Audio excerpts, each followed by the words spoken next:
Hello everyone, welcome to Vision Study Hub. और आज हम लोग डिस्कस करेंगे इंटीग्रल्स चैप्टर में एक्सरसाइज 7.9 के बारे में। तो 7.9 से पहले हम लोगों ने एक कॉन्सेप्ट डिस्कस किया था फंडामेंटल थ्योरम के बारे में, फंडामेंटल थ्योरम ऑफ इंटीग्रेशन। उसके बारे में हम लोगों ने डिस्कस किया था। दो फंडामेंटल थ्योरम थे और उस फंडामेंटल थ्योरम के अकॉर्डिंग ही यहाँ पे जो हमको एक्सरसाइज में क्वेश्चन मिलेंगे उनको हमको सॉल्व करना होगा, यानी उसी पर बेस्ड ये सारे क्वेश्चन यहाँ पे होंगे। फंक्शन अलग अलग हो सकता है। अब देखते हैं कि किस तरह के क्वेश्चन हैं यहाँ पे और उनको हम लोग सॉल्व करते हैं। क्वेश्चन नंबर 1 यहाँ पे दिया हुआ है कि x+1 का इंटीग्रेशन करना है। -1 और 1 इसकी लिमिट है, ये इसका लोअर लिमिट और ये इसका अपर लिमिट। तो इंटीग्रेशन करते हैं। x+1 है, पॉलिनोमियल फंक्शन है, तो इसको स्प्लिट करके करना पड़ेगा हमें। तो ये कुछ इस तरह से हो जाएगा, i इक्वल इस तरह से है, तो i equal integration x into dx -1 to 1 plus 1 का इंटीग्रेशन इंटू dx -1 to 1। तो ये हो जाएगा आपका x पावर n के फार्मूले पर, x पावर n का जो फार्मूला होता है x power n+1 upon n+1 होता है। तो ये हो जाएगा आपका x² 2 और इसकी लिमिट -1 to 1 और इसकी वैल्यू आ जाएगी x और x आ जाएगी इसकी लिमिट भी -1 और 1, यानी एक बार -1 पुट करना पड़ेगा और एक बार 1। तो पहले हम 1 पुट करेंगे फिर -1 पुट करते हैं, अपर लिमिट को पहले पुट किया जाता है। तो ये आपका कुछ इस तरह से हो जाएगा 1 का स्क्वायर बाई 2 माइनस -1 का स्क्वायर बाई 2 और ये यहाँ पर 1 पहले फिर माइनस और फिर -1। तो ये कुछ इस तरह से हो जाएगा। ये भी 1/2 ही होगा, ये भी 1/2 होगा। ये कितना हो गया 0 और ये हो गया प्लस और ये माइनस से माइनस मल्टीप्लाई करेगा प्लस हो जाएगा, तो 1 + 1 2 आएगा, तो 0 + 2 = 2। यही आपका आंसर हो जाएगा इंटीग्रेशन के आफ्टर दैट। तो एक डिफरेंट वैल्यू फाइंड करने के लिए फंडामेंटल थ्योरम यूज़ किया जाता है, वो बना हुआ है फंडामेंटल थ्योरम। तो इस वजह से यहाँ पे डिफरेंट वैल्यू इसकी आ गई 2। अब इसी तरह से इसके क्वेश्चन नंबर 2 और 3 भी हैं सेम इसी तरह से पॉलिनोमियल फंक्शन होंगे, उनको आपको इंटीग्रेशन करना होगा, डिफरेंट इंटीग्रल का। अब बात करते हैं ट्रिग्नोमेट्रिक फंक्शन जब दिया है और उसका इंटीग्रेशन कैसे किया जाए। तो sin 2x का इंटीग्रेशन करना है, 0 से π/4 इसकी लिमिट दी गई है। तो इसकी वैल्यू sin x का जब इंटीग्रेशन करते हैं तो हमें कितना मिलता है, sin x का जब इंटीग्रेशन किया जाता है तो यहाँ पे n के लिए 1 कितना है, n के लिए क्या है 1 है यहाँ पे, ठीक है। n के प्लेस पर n × x ऐसे होता है, sin nx होता है, तो n के प्लेस पर 1 है, तो इसकी वैल्यू आती है 1/n और ये cos x और आगे नेगेटिव लगा रहता है, ठीक है। n जो होता है वो डिनोमिनेटर में, तो उसके अकॉर्डिंग यहाँ पे n के प्लेस पर वैल्यू क्या है 2 है, तो ये हो जाएगा आपका -cos 2x/2 -cos 2x/2। n के प्लेस पर 2 है वो नीचे आ गया और इसकी लिमिटेशन 0 से π/4, 0 से π/4, यानी एक बार 0 पुट करेंगे एक बार π/4, तो π/4 पहले पुट करेंगे, तो पुट करते हैं तो ये कुछ इस तरह से हो जाएगा, माइनस आगे रहने देते हैं और cos 2 × π/4 माइनस cos 2 × 0/2 तो ये वैल्यू हो जाएगी -cos π/2 और ये -cos 0/2, करेक्ट है। तो cos π/2 की वैल्यू 0 होती है और cos 0 की वैल्यू 1 होती है /2। तो यहाँ बचा -1 से माइनस मल्टीप्लाई करेंगे तो 1 हो जाएगा, यानी 1/2। तो ये आपका आंसर इसका इंटीग्रेशन करने के बाद, sin 2x का इंटीग्रेशन करने के बाद वैल्यू आ रही है 1/2। तो जिस तरह से आपने क्वेश्चन 4 सॉल्व किया है, क्वेश्चन 4 की तरह ही 5, 6, 7, 8 5 to 8 भी आपको सेम इसी पैटर्न पर सॉल्व करना होगा। सारे क्वेश्चन जो हैं क्वेश्चन 4 की तरह सेम ही हैं। और क्वेश्चन 1 की बात करें तो इसके तरफ से 2 और 3 जो हैं वो सेम इसी पैटर्न पर सॉल्व होंगे। सॉल्व तो सभी फंडामेंटल थ्योरम से ही होने, बस उनका फंक्शन जो है कुछ मतलब सेम मिलता जुलता है। पॉलिनोमियल फंक्शन है तो 2 से 3 भी पॉलिनोमियल ही हैं, 4 जो है वो ट्रिग्नोमेट्रिक फंक्शन मिलेंगे, एक्सपोनेंशियल फंक्शन मिलेंगे, तो वो उस तरह के हैं। तो इस तरह से उनका पैटर्न क्या है, सेम है। तो अगर आपको ये सारी बातें समझ में आ गई हैं तो आप इन क्वेश्चंस को भी बहुत ही इजीली तरीके से सॉल्व कर लेंगे। So students, pause the video and note it down. करते हैं क्वेश्चन नंबर 9 को। इसमें दिया है कि dx/1 - x², इसका इंटीग्रेशन करना है। तो ये आप कुछ इस तरह से भी लिख सकते हैं कि 0 to 1 1/√1 - x² × dx, ठीक है। तो तो ये फॉर्मूला आपका कुछ इस तरह से मिलता जुलता है कि integration d x upon under root a square minus x square equal होता है sine inverse x by a plus c. ये फॉर्मूला आपका है। अब ए के प्लेस पर कितना है, ए के प्लेस पर 1 है यहाँ पे, तो इसकी वैल्यू हो जाएगी साइन इनवर्स एक्स, ठीक है, आई की वैल्यू, और लिमिटेशन 0 to 1। तो एक बार आपको यहाँ पे साइन इनवर्स एक्स के प्लेस पर 1 पुट करना पड़ेगा और एक बार साइन इनवर्स 0 पुट करना पड़ेगा, राइट है।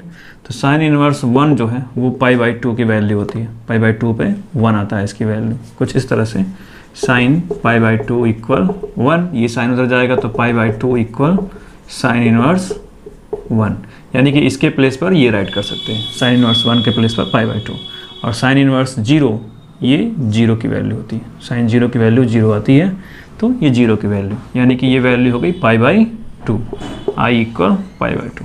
तो ये आपका डेफिनेट वैल्यू है d x upon under root 1 minus x square का, राइट। तो अब इसी की तरह से क्वेश्चन नंबर 10 और 11 भी सेम इसी पैटर्न पर सॉल्व होंगे। आपको इस तरह के फॉर्मूले जो मैंने बताया था स्पेशल फंक्शन के, इंटीग्रेशन के, उन फॉर्मूलों को रिवाइज करना होगा और उन्हीं के बेसिस पे आपको इनको सॉल्व करना होगा 9 to 10, 11 इसको, ठीक है। तो 9 तो मैंने आपको सॉल्व कर दिया, 10, 11 सेम इसी पैटर्न पे आपको उसको एज अ प्रैक्टिस सॉल्व करना है। 11 को इसमें एक ट्रिग्नोमेट्रिक फंक्शन है कॉस स्क्वायर एक्स का इंटीग्रेशन करना है 0 और π/2 के बीच में, ये उसके लिमिट्स हैं, 0 लोअर लिमिट्स और π/2 आपकी अपर लिमिट्स हैं। तो इंटीग्रेशन करने से पहले कॉस स्क्वायर एक्स को थोड़ा सा सिंप्लीफाई करते हैं क्योंकि इसमें ये इंटीग्रेशन इसका होना नहीं है। तो cos 2x की वैल्यू होती है 2 cos स्क्वायर x माइनस 1।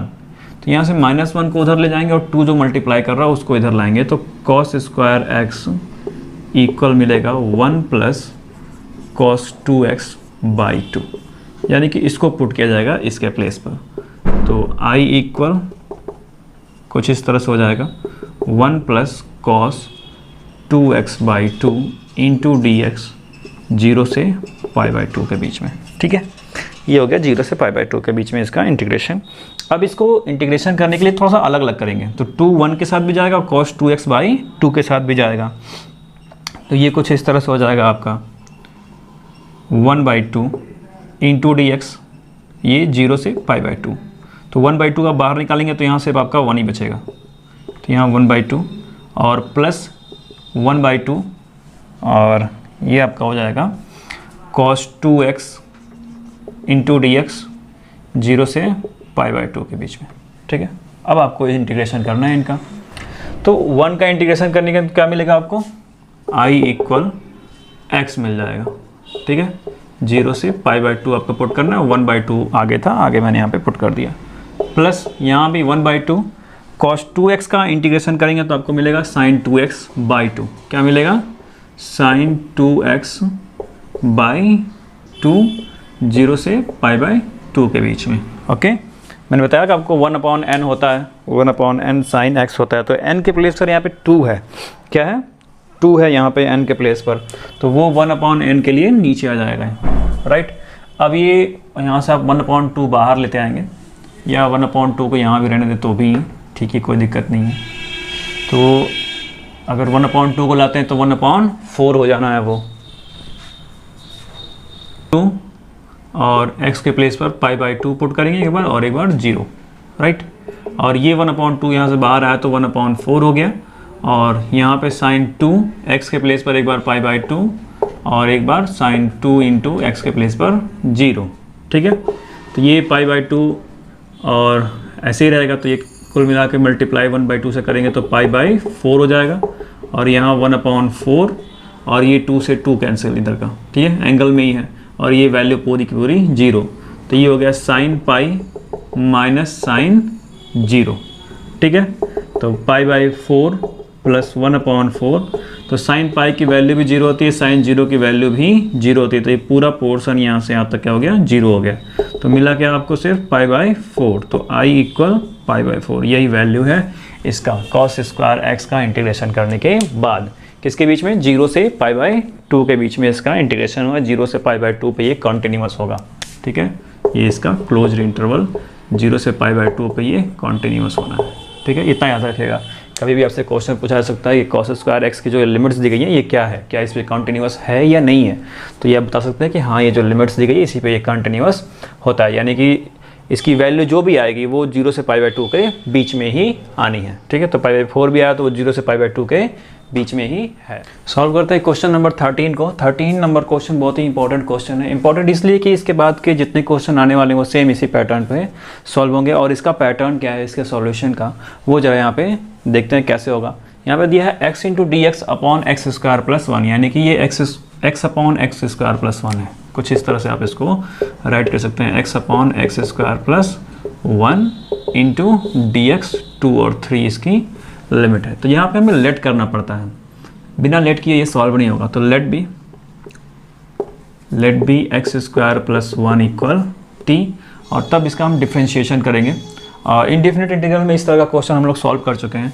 तो ये हो जाएगा आपका 2x into D x equal D T, तो x into D x equal D T by 2, right. यानी इसके प्लेस पर तो ये पुट करेंगे एक्स स्क्वायर प्लस 1 के प्लेस पे t, और इनके प्लेस पर डी टी बाई 2 पुट करेंगे।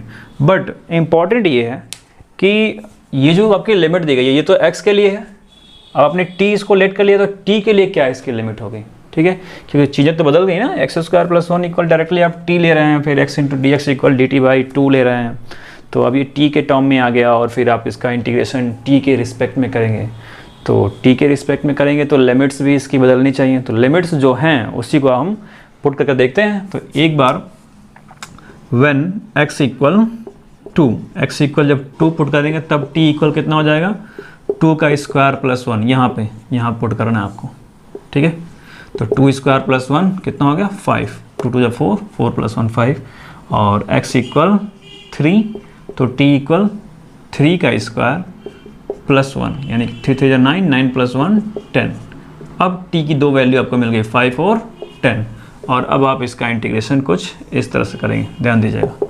i इक्वल था ये, तो i इक्वल ये हो गया 5 और 10 इसकी लिमिट हो जाएगी, और ये हो गया x इंटू डी एक्स के प्लेस पर डी टी बाई 2, क्या होगा डी टी बाई 2, और नीचे t, तो जो बाई 2 था डी टी बाई 2 वो बाहर आ जाएगा, तो 1/2 हो जाना है। कितना हो जाना है 1/2, क्योंकि डी टी बाई 2 था तो 1/2t होता, फिर वहाँ से भी निकालना पड़ता आपको बाहर, तो इससे पहले ही मैंने यहाँ पे राइट कर दिया 1/2, और फिर 1/t का इंटीग्रेशन log t होता है, तो 1/t और 2 और ये log t, और इसके लिमिट 5 और 10, यानी कि 1/2 एक बार log 10 माइनस log 5, ठीक है, डन हो गया। 5 और 10 हमने यहाँ पुट कर दिया।